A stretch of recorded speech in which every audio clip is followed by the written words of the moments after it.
السلام عليكم ورحمة الله وبركاته. اللهم صل وسلم وبارك على سيدنا محمد وعلى آله وصحبه أجمعين. ازيكم يا حبايبي، عاملين ايه؟ يا رب تكونوا بخير وبأفضل حال. عيد سعيد عليكم، يا رب تكونوا اتبسطتوا كده في العيد واكلتوا اللحمة ولا لسه.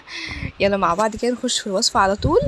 النهارده هنعمل فتة اللحمة بطريقة سهلة جدا وسريعة، وبجد كل اللي هيدوقها هيقولك انت عاملاها ازاي. اول حاجه بدات بيها يا بنات، طبعا انا اللحمه بسلقها ازاي.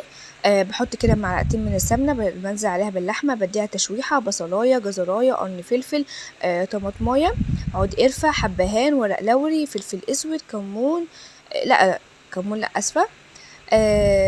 لو انت بتحطيها في حله ضغط اللي هي بتستوي في وقت قليل، ظبطي الملح بتاعها، لكن لو هتحطيها في حله عاديه فطبعا اللحمه هتاخد وقت شويه، فحطي الملح اخر ربع ساعه سوا. لما تحسي ان هي خلاص كده قدامها ربع ساعه وهتستوي، تروحي ضيفه لها الملح بتاعها. تمام، دي اللحمه وبتتسلق معاكي وبتعملك احلى شوربه.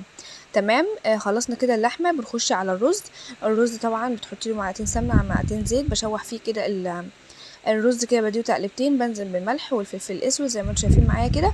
بعد كده بنزل عليه بالميه، الميه لحد كده اللي اظبط الرز بتاعي ان انا احط له الميه الكافيه، وادوق الملح واظبط الملح بتاعه، وبعد كده بغطيه وبسيبه بقى لحد تمام السوا. بسويه على نار هاديه. افضل تسويه للرز والمكرونات والمحاشي على نار هاديه يا بنات، ما تعليش النار تستعجلي، وحاولي تظبطي اكلك قبل ميعاد الاكل بحيث ياخد وقته براحته، ما تبقيش مستعجله ويطلع كده مش مظبوط معاكي. خلاص كده رجعنا كده الحله لورا بحيث ان هي تاخد سواها براحتها على نار هاديه. وهنا بقى دي طماطم من غير اي اضافات ولا سمنه ولا زيت ولا اي حاجه، طماطم مضروبه في الخلاط عصرتها. نزلت كده بنص معلقه من الثوم المفروم نيه يا بنات وحطيتها في قلب الصلصه. بعد كده هنزل بمعلقه الخل وهسيبها كده تغلي مع نفسها. يعني كده طماطم وتومه نيه ومعلقتين من الخل، وسبتهم كده مع بعض يغلوا مع بعضيهم.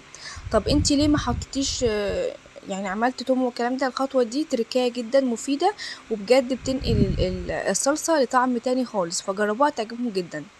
المهم حطيت هنا توابل ايه، سن كمون صغيره جدا، عشان لو كترتي الكمون هتقلب معاكي بصلصه كشري، فما كتريش الكمون. انا بحط سن صغننه كده على حرف المعلقه، نكهه بس مش اكتر، وعشان التوم اللي احنا حاطينه. وكمان حطيت فلفل اسود وملحتها، وحطيت كمان ما بين صوابعي كده حبه كده من السكر. السكر بيعدل الطعم بتاع الطماطم وبيقلل من الحموضه يا بنات. فاي صلصه انا بعملها بحط لها رشه السكر ديت. تمام كده لحد كده تمام. حطيتها بقى على النار وسبتها بقى تغلي براحتها وتسبك مع نفسها. هنا بقى الصينيه اللي انا هعمل فيها الفته، حطيت كده معلقتين من السمنه، وكمان قطعت عيش. لو انت عندك العيش المفقع اللي بتجيبيه من العيش ده من الفرن ناشف ومفقع كده للفته، تمام، كسريه وابدأي ان انتي حمصيه برضو بمعلقه سمنه، هيبقى يدي طعم كده حلو. لو انتي ما عندكيش العيش العادي الطري اللي احنا بنغمس بيه وبناكل، بقصقصه كده بالمقص بحيث ان هو بقى شكله مربعات زي ما انتوا شايفين كده، بيبقى احلى في الاكل. وببدأ ان انا اديه تحميصه كده على النار، وافضل اشوح فيه لحد ما ينشف معايا خالص ويشرب من السمنه اللي انا حطيتها، ويبقى كده طعمه جنان، بيبقى طعمه خطير يا بنات. جربوا الخطوه دي هتعجبكم جدا. بصوا هنا هو هيبدأ يدخن معايا لان خلاص هو شرب السمنة كلها، فهيبدأ بقى ان هو إيه يدخن كده، ويبدأ ان هو يقرمش معايا ويتحمص زي ما انتوا شايفين معايا كده. هفضل اقلب فيه لحد ما احس ان كل كمية معايا اتحمصت وبقت تمام. بعد كده بشوربة اللحمة اللي احنا عاملينها، هبدأ ان انا اسقيه بشوربة اللحمة يا بنات زي ما انتوا شايفين معايا كده اهو بالشكل دوت. بصوا عامل ازاي كده بقى. انا هنزل عليه بقى بالشوربة زي ما انتوا شايفين معايا كده، واهم حاجة تعمل تش. انا بحب بصراحه يا بنات زي ما انتم شايفين كده. آه يعني مش انا بحافظ على المطبخ ونظافته والكلام ده، بس مش لدرجه ان انا وقت بقى بعمل اكل اطفي واسيبه يبرد وبعد كده اسقيه وما اعرفش ايه، لا مش كده خالص. انا احب ان انا اعمل اكل والروايح كده تفوح كده ويبقى عامله الشقه كلها روايح. المهم يا بنات بعد ما سقيته بالشوربه غطيته كده، اي غطا عندك بتغطيه كده لمده 15 دقايق ان هو يتشرب بس الميه مش اكتر. تمام. بعد كده بشيل الغطا وبحط عليه، اول ما الاقيه ان هو شرب العيش شرب الميه، بروح بقى نازله عليه بالرز الابيض اللي احنا عملناه واستوى طبعا على نار هاديه. اهم حاجه ان هو يستوي على نار هاديه يا بنات.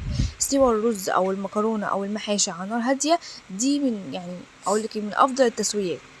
المهم يا بنات، بعد ما شرب معايا الشوربه زي ما انتم شايفين، هبدا بقى ان انا انزل عليه بالرز، وابدا ان انا تكتري بقى كميه الرز تقلليها، دي براحتك انتي على حسب رغبتك. زي ما انتم شايفين معايا بالشكل ده، هبدا بقى ان انا انزل بقى بالرز كده، واحاول ان انتي تفرديه كده وتسويه تمام. احنا كل ده عملنا ايه؟ عملنا الرز سويناه، جهزنا العيش، والصلصه معانا على النار عماله بتغلي بحيث ان هي تتسبك كده وتبقى حلوه تمام.